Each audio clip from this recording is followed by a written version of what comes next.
ময়মনসিংহের গাঙ্গিনারপাড় সরকারি প্রাথমিক বিদ্যালয় মাত্র 4টি শ্রেণীকক্ষ দিয়েই চলে 300-র বেশি শিক্ষার্থীর পাঠদান। আকারে ছোট এসব শ্রেণীকক্ষ দিয়ে 2 শিফটে ক্লাস নেয়ার পরও হয় না স্থান সংকুলান।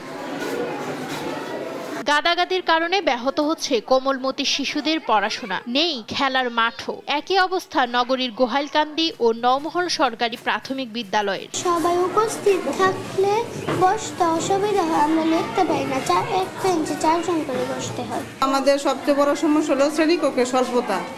দেখা যাচ্ছে যে শ্রেণীকক্ষ স্বল্পতার জন্য আমরা শাখা করতে পারতেছি না। উপজেলা প্রাথমিক শিক্ষা অফিসার জানিয়েছেন, শ্রেণীকক্ষ সংকট ও জরাজীর্ণ ভবনের তালিকা করে পাঠানো হয়েছে ঊর্ধ্বতন কর্তৃপক্ষকে।